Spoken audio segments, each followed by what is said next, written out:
All right, what is poppin' YouTube? As your boy Loho Plays, we are back to review our roster for PBO Season 4 in the Unova Conference. We have returned. The return of the king! But no, we're probably gonna get washed, but we have a pretty good squad that I want to go over. So let's get into it today. So of course we are the New York Nickits. If you don't know what the PBO is, Pokemon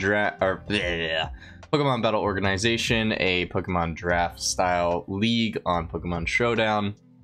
A lot of good competition this season. We have 14 players in each conferences. We are of course in the Unova one, which is considered like the more experienced one, and there is the Kalos conference. So without further ado, we're gonna get right into it. Oh, before we get into it, also shout out to the King Dozo.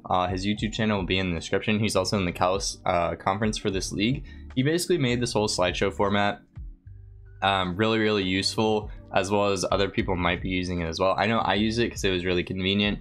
So really huge shout out to him. He also basically let everyone use it if they wanted to use it. I couldn't figure out the bar charts necessarily, so I had to make my own. But yeah, huge shout out to him. He'll be in the description below. So first pick. I know this photo is probably a little bit blurry, but I really wanted to try something out new. So I grabbed Ogerpon Wellspring, ability Water Absorb. Obviously there's some pros and cons to this Pokemon. Obviously, because you're item locked, it can be quite annoying because you don't have ways to increase your speed. But this thing with Swords Dance can actually be really powerful, and the item, the fact that it gives you 1.2 like just attack boost on any hit, is basically like the equivalent of running a, you know, like black glasses, like all the different plates, like all in one item. So it can still be really powerful. It also, the ability is not bad. It allows me, you know, if I can predict water type moves, I can hard switch into it. And then the defensive stats are not bad either, and the speed stat is pretty decent as well. So I do like this Pokemon a lot, just for Swords Dance reasons, U-turn, all that type of shenanigans. I think it's really powerful. So can definitely force a lot of switches. And moving on with my next pick, we have selected Hydreigon. Hydreigon for 190 points, also has the Levitate ability, 92 HP, 105 attack, 90 defense, 125 special attack, 90 special defense, and 98 speed. So obviously this thing is kind of capped by the fact that it is quite slow. But still, with Nasty Plot, this thing can hit like a truck. I also decided to make this thing my Tera Captain, so I have Tera, Dragon, Fairy, and Steel. Dragon obviously to power up my Draco Meteors even further. Fairy is just good defensively, allows me to basically take the hits that I normally wouldn't, as well as Steel allows my Flash Cannons to push through Fairy types more easily. So this is Hydreigon as my Tera Captain. I'm very excited to try this thing out, because I think it's seen as kind of a weaker dragon in the format, but I'm excited to show that he is no longer the weak link. Let's move on. Pick number 3, I'm very excited for this one. Weezing Galarian. 65 HP, attack is 90, defense 120, special attack 85, special defense 70, and 60 speed, but obviously great abilities in Levitate, Neutralizing Gas, and Misty Surge. Yeah, I think this Pokemon is just really valuable for its abilities. Really good defensive typing as well. Poison Fairy, really strong. Misty Surge can be like sometimes useful if I want to prevent any statuses on my side of the field. And also Neutralizing Gas can actually be really cool for some abilities, because I basically, can shut down like photosynthesis boosts and stuff like that. From what I understand, it can shut down those. So pretty cool mon, and I do like it as a defogger as well.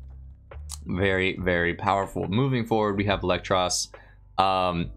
I think I mean I made a couple switches after the draft, actually like a good few. This is probably the one that I'm most excited about, because Electros is just always a Pokemon that just never seems to die. 85 HP, 115 attack, 80 defense, 105 special attack, and 80 special defense and 50 speed. So obviously it's very slow, but as I said before, like this thing can actually pack a punch, and for some reason like never dies, because it's, you know, taking neutral damage to everything except for like Mold Breaker, Earthquakes. But I really like Electrox. Also gives me a slow Volt Switcher. And yeah, I just really like Electros. It's not like the most powerful electric type ever, but the coverage on this thing is absolutely insane, and it can like actually just sit down on Pokemon and just deal like heavy amounts of damage. So really excited to try out Electros. Next, we had to bring him out again. Season 2, we had Spite Ops on our squad. We lost that in playoffs, but he decided he wanted to return as a great sticky web option and spikes, toxic spikes, all that type of shenanigans lead. Insomnia, stakeout abilities are kind of like eh. And honestly, the stats are like not great either. Obviously, it's very slow. But I do really like this Pokemon. Stakeout can be really cool for like U-turn damage and stuff. And obviously, this is a great sticky webber. So, yeah, we lost. Oh, I just realized now that part of my thing is being cropped out. Oh well, basically at the top it just says pick 5 and how many points they're worth. Anyway, moving forward, we have Carbing for 50 points, sturdy, clear body, and overall just decent defensive and special defensive stats. Again, this thing is good for like Stealth Rock spikes, but also can set up screens. Also gives us another Dragon Immunity, which is really nice. And yeah, this thing is like, you know, not great offensively, but its utility is really, really cool. So I think before this I had Probopass, and I did really want to try Probopass this season because I think it's actually a really interesting mon. But I did decide to drop it for this because I feel like the typing was a little bit more beneficial for my team, as well as Stealth Rock and Spikes rather than just what am I trying to say? Stealth Rock and Spikes rather than just Stealth Rocks. Interesting though that Probopass also had Volt Switch, but yeah, moving forward, we have Ceruledge as our Ghost type and our Fire type.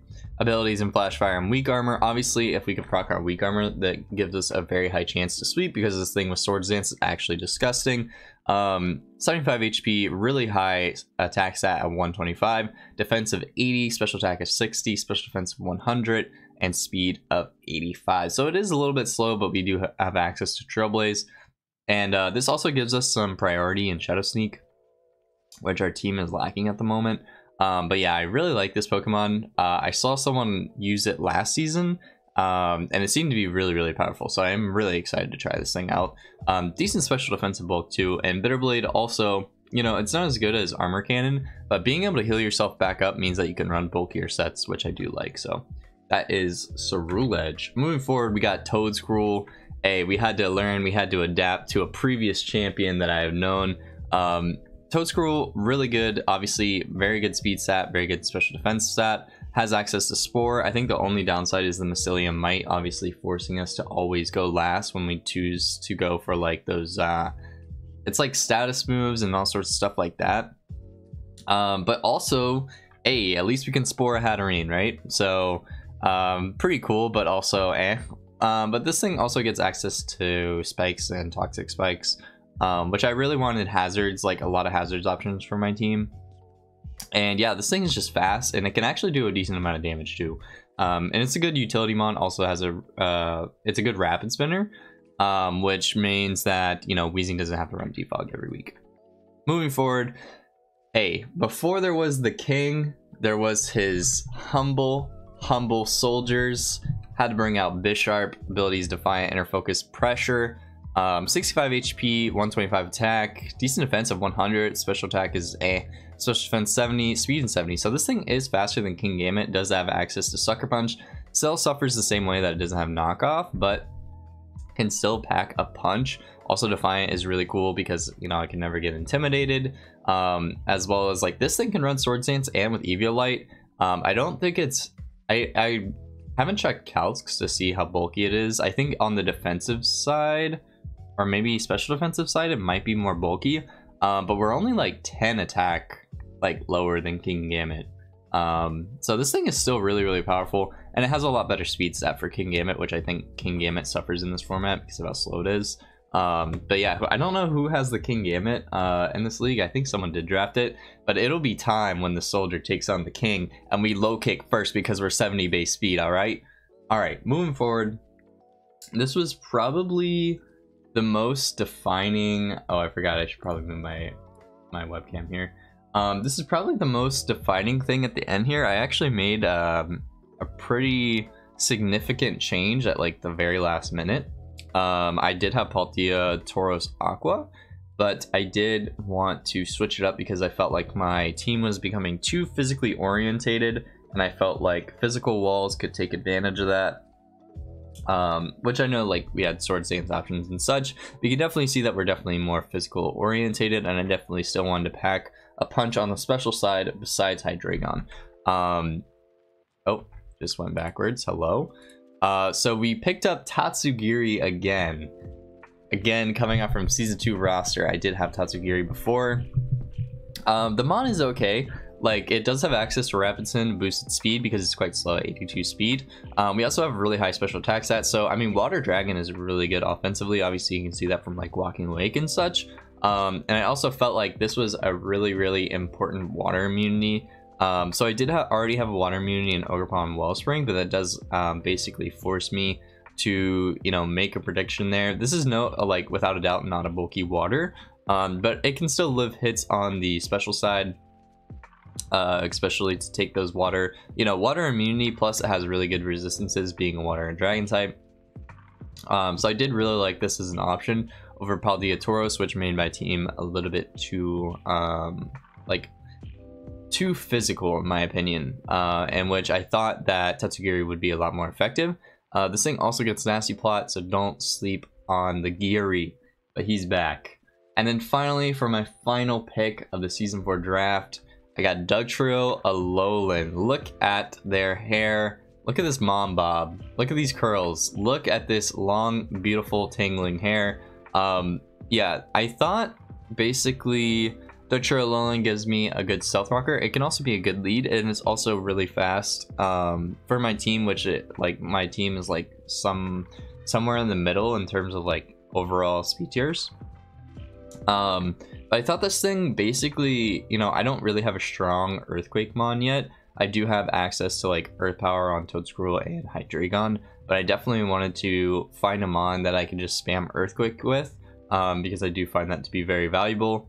It also gives me basically another Volt Switch immunity, because I was finding myself being quite weak to just Volt Switch spam. I know I have Toedscruel, but there are a lot of options for electric types to be Tera Ice, because of you know, Tera restrictions and such.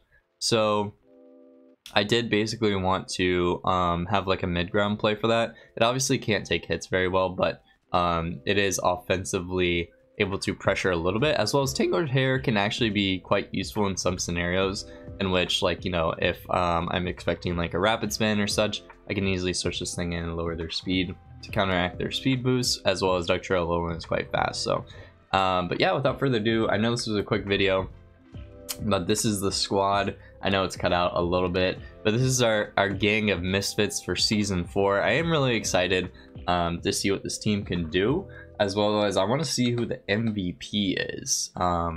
Really excited to see who will put in the most work for us. Our Week 1 matchup is against the Frederick Klefkis, a very deadly matchup indeed. But we're going to give it our all. I think that's pretty much it for this video. Make sure that you stay tuned for the New York Nickits rampage on to Season 4, baby. And without further ado, I'm going to get the heck out of here. I'll catch y'all in the next one. Peace.